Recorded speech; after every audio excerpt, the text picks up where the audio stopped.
Hello guys, how we doing? Welcome back to the Three Hammers. As you can see, I'm very tired. I didn't get no sleep last night at all. I don't know what happened last night. Something must have happened that kept me up being really excited. Wow. What more can we say about this football team? What Moyes has created is just magic. It really is. Every game is just a joy to watch. We can win in different ways. That's we haven't done it yet. Yeah, maybe the Leicester game we blasted a team away. We're showing that we can win gritty. We don't concede goals. Any team he puts out knows the routine, knows the coaching, knows their job. Listen, when the lineups first come out, obviously it was nice to see Areola in goal, full of confidence whenever Dawson and Diop play now. You know that they're solid. That both of them are solid. Good to see Ben Johnson play again. Cresswell, we know what he's about. Masuaku coming in at left wing was nice to see. Vlasic starting. Lanzini, been calling for Lanzini to start. Thought he had a really good game. Yarmolenko up top, and obviously Noble and Souček in the middle. I've seen a few channels say it. I initially did have a little bit of a worry as well when Noble was there. Not because he's a bad player, but purely because of the legs.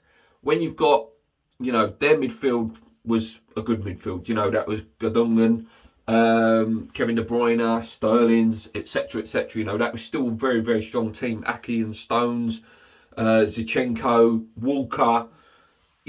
Barring their goalkeeper, who's still a really good goalie, that was more or less the first choice. And then at the end of the day, they did bring on your Fodens, your Grealishes, and your Jesuses.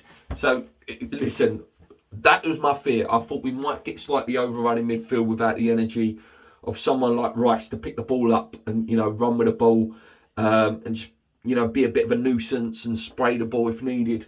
And the first sort of 20 minutes or so, it was a bit nervy. I think it is fair to say we was a little bit panicky at first. Like we was, we couldn't get the ball to stick. We was trying to play a little bit. But then as the game went on, and I'm only talking about a 15-minute period at the beginning, we started playing a little bit. We was trying little round the corners. We was, we didn't just knock it long. We was going, okay, we'll just recycle the ball. A bit like what Man City does, but not on their level. Like Man City just, they plant themselves in your half and they'll just ping, send it around the corners and all over the place.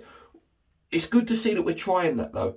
It's good to see that, we're trying to recycle the ball. We're trying different things. It's not just let's give it to Cresswell and Cresswell pings it down the line. No, it was a bit more clever than that. I thought Lanzini was excellent. I really liked Vlasic last night. I thought Vlasic was really good. Wanted to turn, wanted to move. There was a point, I think it was the first half, where he received the ball sort of just outside the corner. Tried to play a little clever 1-2 with Yarmolenko, but he didn't read it. But yeah, listen, Ben Johnson, up against Sterling, a hungry Sterling, point to prove. I thought he was immense. Last night. And listen, we ain't conceded a goal when he's played this season. I believe it might be 6 games. Listen, he's treading on Soufal's toes, and I love Vlad. I absolutely love Soufal, but it's so good to have that. It's so good, and it was good. Later on in the game, obviously Soufal did come on. And I was actually calling that. I text my dad, text Paul, and I said, look, bring Soufal on, double up on Grealish, double up on Foden, whoever was playing on that side at the time. And, and it did nullify them. Yes, they had chances. Listen, they're going to have chances. They had 25 shots, I believe. But Areola as well, as he put his mark on starting now, unbelievable. Some of them saves. The header from Stones, unbelievable. The one down low from Palmer, it looks a good player, that Palmer. It's a shame, he's the sort of player that you should be asking Pep for, like, oh, can we get him on loan in January? Because he looks top player. He looks like the next star for Man City. He looked good, just his touch, you could just tell. And then I think there was it Gundogan who had a strike right towards the end. Good save as well. Just immense. But we looked fairly comfortable, in transition of play. When we did lose the play, the players got back well, and by no means did we park the bus. We were still trying, we was getting in the face. Souček had a couple of really good chances. Was really unlucky. Maybe just, again, slight lack of confidence at the moment in terms of finishing, but that's me being harsh. That's me being a little bit harsh. As the game went on, obviously you start to believe, don't you? At first, I remember thinking there's like an inevitability when you play Man City that they're going to score at some point. But as the game goes on, West Ham are growing in a bit more confidence, especially when those three come on, Bowen come on, Benrahma and Fornals. You start to think, oh, go on, Dave, mate, you're going for it. You fancy this. Yeah, and they was trying to make things happen, but listen, they're so good defensively. Zinchenko, their left back, what a player! What a player he is. He's playing left back. He ends up playing central attacking midfield for most of the game. Like he sort of cuts in, and he just sits there. And I noticed Cancelo did it when he come on as well. Like the fluidity of that team is ridiculous. It really, really is. Obviously, it did go to penalties. Loads of nerves around that because obviously our penalty record at the moment, just in general in games, hasn't been that great. Obviously, Mark Noble had buried the ghost from the Manchester United game. Really good penalty, pressure penalty. Put it in, meant a lot to him. He was there, giving it all to like Stuart Pearce sort of anger. And then Phil Foden stepped up, one of my favourite players, Phil Foden. Put it wide, thankfully. And then, from then on, listen, there was only going to be one winner then. Dawson, what a penalty. What a penalty for Dawson. I wouldn't mind him being our penalty taker if he's on the pitch. It was coolness personified. Who else took one? Obviously, Cresswell took a great penalty as well. Really good penalty. Soucek and obviously... no, it was Bowen, sorry, wasn't it? It was Bowen, Soucek and Benrahma got the winner. All their other penalties were really good penalties. Grealish, great penalty. Jesus, great penalty. Cancelo, great penalty. Just one penalty, and the fact that we scored all five, again, is brilliant. Confidence through to the next round. Some tough teams in there, though, that next round. But yeah, let me give full credit to the boys. Unbelievable. Man of the match, Areola. I thought the referee was a bit of a twat. I don't like Jonathan Moss anyway. I thought there was a few little niggles that he let go.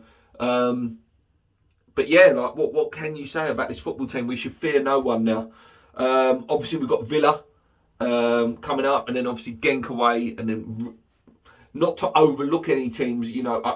I fancy us to give Villa a good game. Genk out there might be a bit harder, but then Liverpool, if we can take anything out of that game, and this arguably Liverpool and probably Chelsea are the best teams in the Premier League at the moment. And then we've done a team yesterday. Didn't see the goal against them either. And I like Man City. I like their fan base. Their fan base seems to have a good connection with us. The Carlos Tevez thing. We've always sort of had a good sort of relationship with Man City fans. So yeah, good luck for them for the season. And they, some of their messages has been fantastic. I see on Twitter. They've always wish us well, and they said that Moyes, well done. Lovely words from Guardiola as well. So yeah, good luck to Man City. I'm a big fan of Man City. I love Kevin De Bruyne, he's my favourite player. But back to West Ham. Like I say, in the next round, draw is on Saturday. There's some big teams in there still. Listen, I think a London derby might come out of the hat. I believe Chelsea are still in there. Brentford, Arsenal, Spurs. Leicester, Sunderland and Liverpool, I believe, are the teams left in there. Obviously, Sunderland is the favourable tie. Like I say, I never say easy, the favourable tie. But I think anyone at home, anyone at the London Stadium will give a good game. I'm not saying we'll necessarily win. I'd quite fear playing Tottenham, actually, because the fact that we've beat them already, there's that bit between their teeth to come and beat us. I don't particularly want to play Chelsea or Liverpool, but again, we shouldn't be fearing anyone. And that's just me being greedy that I want us to progress again. Brentford, good side, probably could beat them. Leicester is one of them games with very even teams. West Ham Leicester is always a very good game, always very high scoring. Arsenal, I'd fancy us to beat Arsenal. Chelsea's tough. Chelsea are tough. They're tough team. But yeah, enjoy it, guys. Listen, 4th in the league, quarterfinals of the Carabao Cup, 1 foot in the next round of the Europa League. If this is not progression, if this is not the elusive next level, I don't know what is. If we win on Sunday against Villa, we'll be on 20 points. Again, I'm just looking ahead at where it can pan at. We'll be on 20 points, halfway to safety. And again, it's back to that conversation that I said last season, that if you're safe by February, the rest of the season you can go on. You know what I mean? If we're safe by February, you know, Europa League can become a priority, but pending, you know, again, if we're still sitting in the top 5, top 6, who knows what his priority will be. But this is what I'm saying, it gives you that ability to relax and play games. You're more attractive to players in January. Enjoy it. Enjoy it, guys. Enjoy being a West Ham fan at the moment, because it's an absolute joy. It's such a team to be proud of, whoever puts that shirt on at the moment. Whoever puts that shirt on wants to play. You know, for years we've had too many passengers, too many prima donnas. Now, you know, I believe every player wears that, heart on their sleeve, bleeds claret and blue. Yeah? What a game. What a result. I'll be back with the Aston Villa preview. Until next time, guys, come in your ways, keep believing. Let me know who your man of the match was. Mine was Aviola. Until next time, let's go.